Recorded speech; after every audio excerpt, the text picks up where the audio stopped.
Hello, and welcome to ACE, the show all about sexuality and those who want absolutely nothing to do with it. I'm Emma, your resident fountain of knowledge on all things asexual. I'm a bit like a sexpert, but the opposite. We are going to dive straight into this one, and I'm going to start the ball rolling by giving you all a quick guide into the many different forms of attraction. Cue the voiceover. Platonic attraction. Wanting to form a friendship with someone. To hang out with them, to go to cool places, to go for drinks and meals together. But you don't want to make it gay. Emotional attraction. The desire to be emotionally present with someone, to share the things you are feeling with them, your wants, hopes, dreams, fears and more. Intellectual attraction. The desire to interact with someone based on the topics you discuss, or because someone makes you think about things in a new and challenging way. It can be a teacher, a lecturer, or that guy from the pub you only see on alternate Fridays. Sensual attraction. Wanting to touch something. The shiny thing in your parents' cabinet, the fluffy inside of your best friend's coat, or something you're not supposed to. Sensual attraction to a person is wanting to hug, cuddle, play with their hair. It's wanting to touch someone, but in a non-sexual way. Sliding in with a quick side note, all of these forms of attraction can be felt for our family and our friends as well as our romantic partners. But there are some forms of attraction that society tend to only correlate to love. And this is where it gets a little bit complicated for me, so I'm going to use this painting to help me explain. Aesthetic attraction. Appreciating the appearance or beauty of something or someone. You like looking at them because they are pleasant on the eye. I could look at this painting all day long. Romantic attraction. Very similar to platonic attraction, however, this time, you want to make it gay. I could spend all of my time with this painting. Sexual attraction. Looking at someone and wanting to engage in sexual activity with them. I want to fuck this painting. Doesn't quite make sense in this scenario, but maybe that might help you get a small idea of what it feels like. Because, I mean, if I think a girl is as pretty as this painting, why on earth would I want to have sex with her? Food for thought. So, as we can see, there are many different forms of attraction, and many of these can be felt congruently. Each person brings a different kind of relationship, and each relationship fulfills a different role or need in our lives. Where asexual people differ is we don't experience sexual attraction. And when you don't experience sexual attraction, your overall outlook on relationships is often completely different. It's estimated that only 1% of the entire world population is asexual. Yes, that does mean there's 70 million of us, which does sound like an awful lot, but it's 70 million lost in 7.8 billion. That's a lot of zeros. So it can often be really hard for people like me to find other people who understand us and to make ourselves understood by other people. Like, it often feels like there's this current that's buzzing around my head the entire time and I can't tune into it, but everyone else can.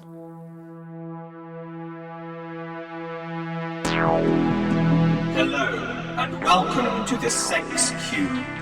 You have been selected due to your rather interesting characteristics. The aim of the game is quite simple. Catch the sex cues that float around you, and at the end of the game, you will be introduced to your soulmate. Fail, and you leave alone.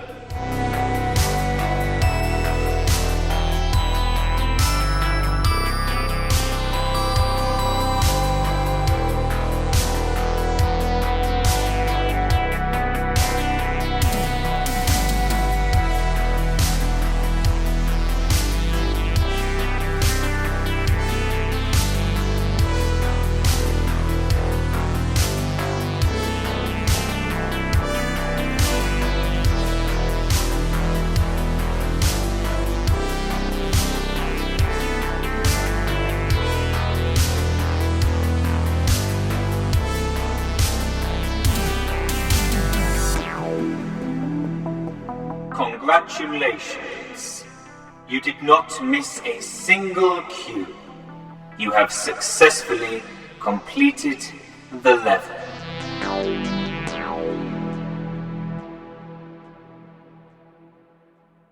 You didn't think it would be that easy, did you? Initiating level 2. Sex cues are easy to spot when they are the only thing you look for. But when there are other distractions, people talking, alcohol, the blaring music and lights of a nightclub, then they can be much harder to spot.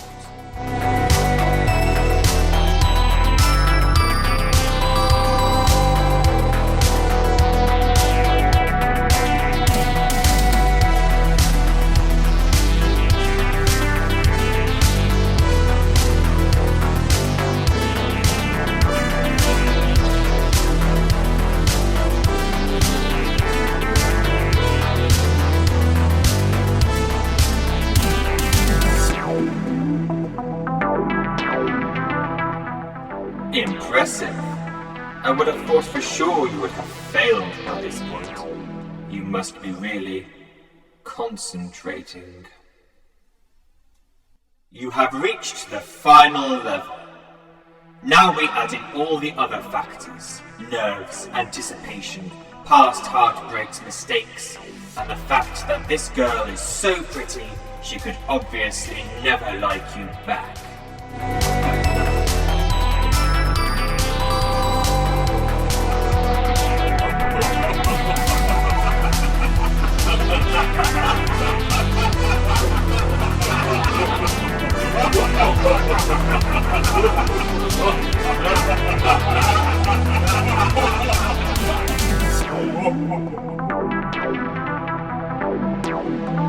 Pathetic.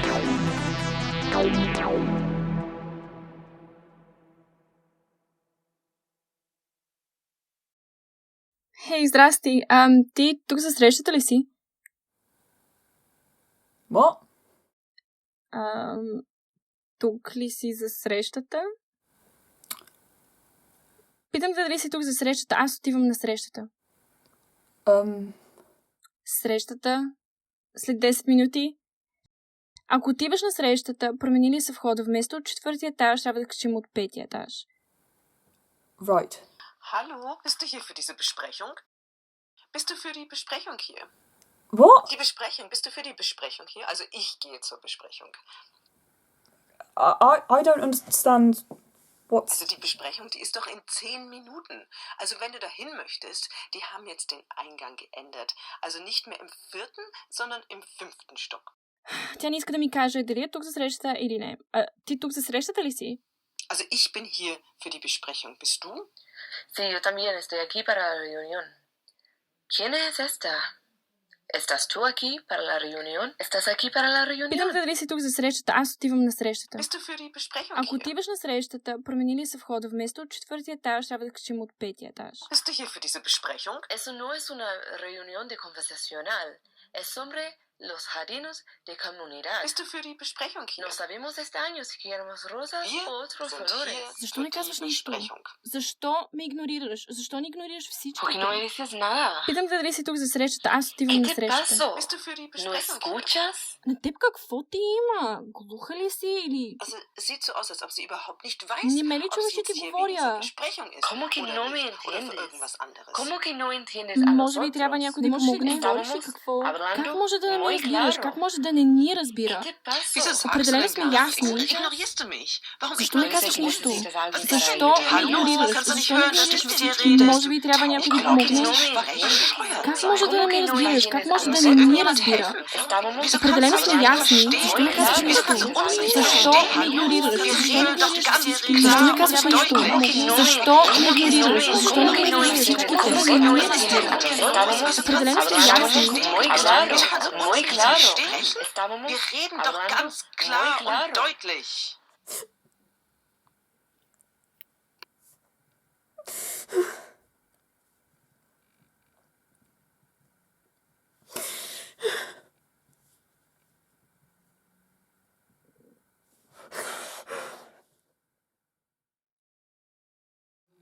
I don't get cues to cuddle or to hold hands with, or to touch the person I like. I don't know when they want to kiss me, or how often they might want to kiss me. It seems incomprehensible to me that someone might want to kiss another person once a month, or a week, or a day, or an hour. I can sometimes clock when someone wants to kiss me, but more often than not, I'm oblivious, and I miss signals, and I know that that has been extremely frustrating for some people in my life. And it took me a really long time to realise that this isn't my fault. It does make me worry though. If my brain is wired so differently, how can I hold a relationship? How can I communicate my affection when I don't experience any desire to touch you? How can I explain to you that sometimes when we kiss, it feels like a void? How can I admit to you that whenever we do anything, I often feel like I'm ambling about in the dark, and there's no light, and I don't think there ever will be? How can I make sure that I don't lose you because of something I can't control?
Imagine a hug. If a random person in the street or someone you just met hugged you, it might feel weird, awkward, uncomfortable even. You don't like that hug because you have no idea who the other person is. Although it's a general known fact that it's a bit weird to hug a stranger, so this usually doesn't happen. Or it could be that someone you know hugs you, and you aren't necessarily thinking about a hug, and you didn't particularly want or need a hug, but you let them hug you because it's what they want, and you do know them, and it is fine. But your arms dangle by your sides the entire time, and you don't reciprocate because you don't feel like it. And usually when this happens, the other person will notice that and they will let you go, or they should let you go. And then sometimes you have the exact same scenario, but this time the person who hugs you is someone you really like and who you really care about. So you hug them back, and it's fine, and it's not awkward, and it's nice.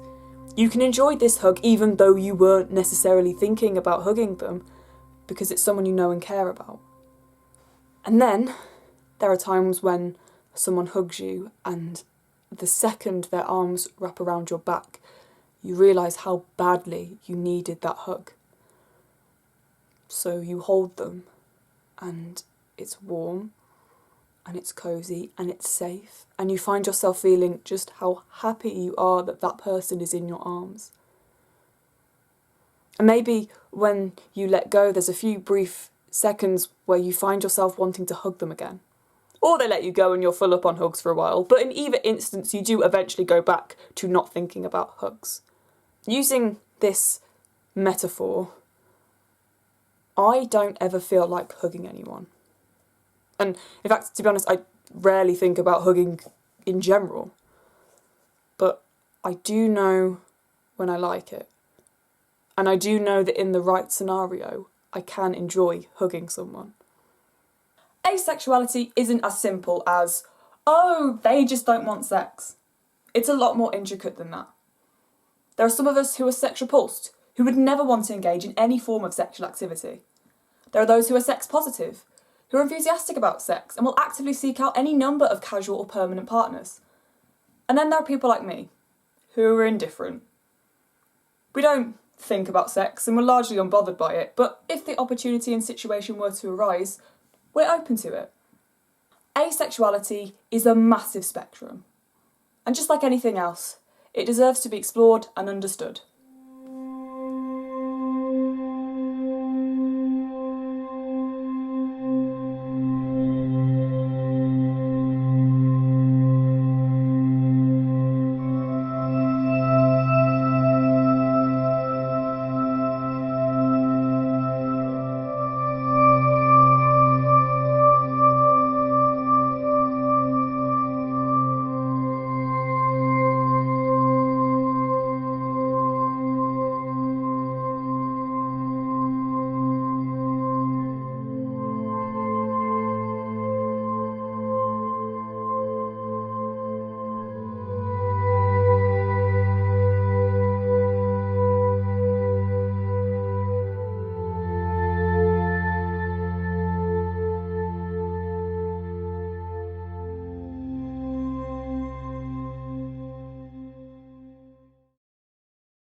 Hi, Emma.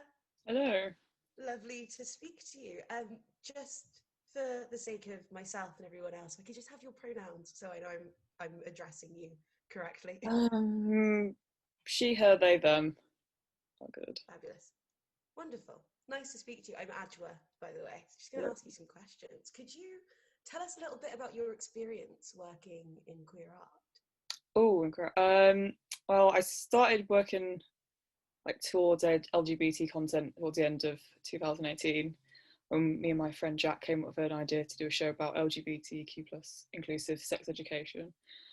So we found two Worcestershire groups called Out Together and the LGBTQ plus Society of the University of Worcester to talk to them. We held workshops and held interviews with them to make a show all about where sex education fails and what we would have liked to have been told and what would have been important to us. And it's a great celebratory experience of their stories and hoping moving towards creating a better, safer atmosphere for young children to learn and develop and discover themselves. So that was kind of the starting point. Then I started dabbling in drag because we had a little scene in Sex Ed Cabaret where we did some drag personas. So now I've started making a drag king called Vincent van Gogh, who is not quite developed yet, but he's coming. He's coming. He's on his way. Vincent van Gogh is an art piece in the making. I Yeah. really like that. Yeah, he's going to be great. At the moment, he's a failed graphics designer, but we'll find out. And then now working on Ace, because I realised when I was 20 that I was asexual, and I was like, I didn't even know that existed until I was 20, and that's a shame because that would have been helpful for me. So what was the process of creating Ace like, especially saying that you didn't have the information until a certain stage in your life? Well, I mean, for the first initial bit, it was just coming to terms with it with myself and understanding that the way I approached relationships was a bit different than everyone else, and working out what that was all about. And then I started trying to meet other asexual peoples. I succeeded in meeting one person who was asexual. We had a couple of lovely evenings where we would talk about it. Be like, oh my God, you get that too? Yeah, great. That's good that I'm not alone in that. And then I started listing all the differences and all the similarities, and realising all it came down to was just forms of attraction and understanding that they're not all interlinked. You can experience some others. And then, and developing it from there. Into a big solo show. Sorry, pardon, I didn't hear you. Into a big, massive solo show that's all about me, but it's about a community that no one really knows about. There's only about 1% of us, apparently. Oh, wow. That are asexual in the world population, they think. So yeah, it's quite a small community, but we are there.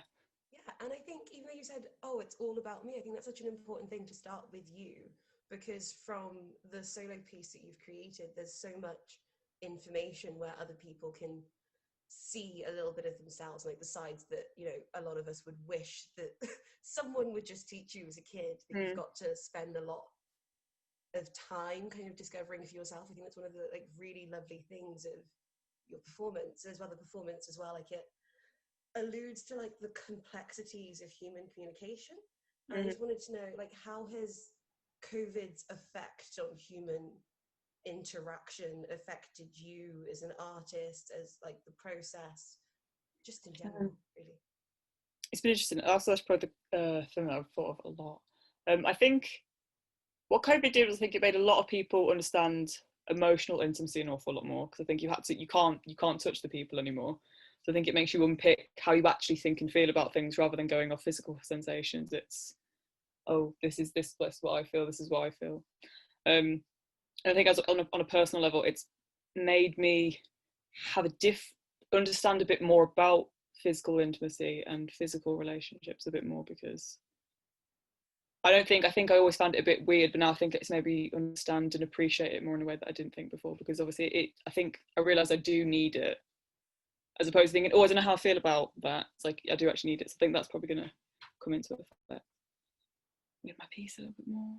Yeah, and I think it's one of those really interesting things that I think with one of the weird reflections for COVID is things that we don't necessarily think are priorities in our lives necessarily, when there's then absolutely no chance for it, is when you're able to realize that, like, oh wait, no, this is actually something that I value. That's really important. It's actually really fundamental to my ability to function as the human being. I do actually need these things. Yeah, and I think just like maybe slightly away from COVID as a negative thing and more into like the medium of comedy as well, something just a little bit more funny. I think, do you prefer comedy as a medium to bring issues to light and to give more information, and why? Yeah, I definitely do.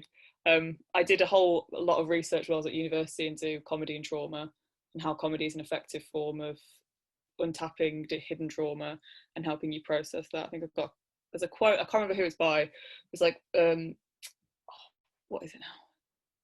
Your brain is like at a heightened state of awareness when humorous exchanges are happening. I think it kind of, and I always think that when you're being confronted with an idea that is maybe slightly challenging to you as a person, if someone just says it, you can put your defences up.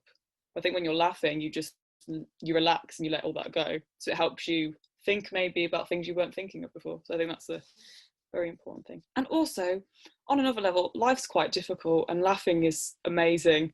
And I'd always prefer to go and see a show, even if it is a little bit sad, to be smiling rather than being... I think it's just a good little escape, because I think theatre should be an escape, and I want to make my escape a funny escape. And I want to be, basically I want to be, when kids go, oh, do you remember that quote? Let's quote this play. I want to be that. I want people to think, oh yeah, I remember this. This is...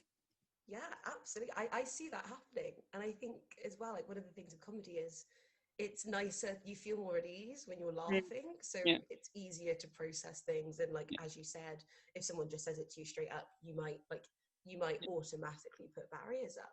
Yeah, it can be a shock. It's like a cushion of the shock of things that people say to you. Yeah, and in terms of like what's next for you and all of your work, is that you'd like to make, comedy that makes people feel at ease. Like what other things do you have planned? Well, my theatre company, Chaotic Neutral, are making a online series of sex ed cabaret that can be put into schools, maybe a bit more child friendly than some of what we would do on the actual show. Working on that. Got some collabs coming in for that as well. With Ace, I'm going to be like going into more in depth on like the orgasm gap and virginity shaming, because that's a massive issue that we've got going on, and masturbation, and going into like aromanticism, because there are some people who don't experience romantic attraction, and a lot of people think asexuality is both not having sexual attraction or romantic attraction. They're different things. It's just developing the studying on that. I'm working on Vincent van Gogh to make him the splendid, wonderful man that he is destined to be. Absolutely, I hear that. Yeah, I'm going to be very like LGBT orientated, so I'm just going to delve further and further into this little community. That sounds lovely. And if we want to keep up with all of the different things that you're doing and all the different mediums you're using to give us all information and bring issues to light, where can we find you? I've got lots of different ones. I have an Instagram which people can follow, Emma Bourke 97, which I'm making more professional as I go forward in my life. Chaotic Neutral, my theatre company, have Instagram, Facebook, Twitter, and a YouTube page, which will either be at Chaotic Neutral Theatre Company or Company Chaotic. And then Vincent has a drag called Vincent.vangosh, should be, and they're all mine. Making mental notes to follow them all. They're all good. Vinny needs a bit more, but we're working on it. Don't sell yourself short. Vinny is a wonderful, wonderful drag king. He's going to be great. I'm working on a first performance for him where he'll be singing in French, which is going to be quite an interesting one, because I do not speak French, but we're challenging myself. You don't speak French, but Vinny does. Vincent does. Wonderful. Thank you very, very much. Thank you. Thank you. And to anyone else who's watching, I hope you enjoy the rest of the Shout programme. That was Emma Bourke and Adjua with a chat about Ace. Thanks. Bye.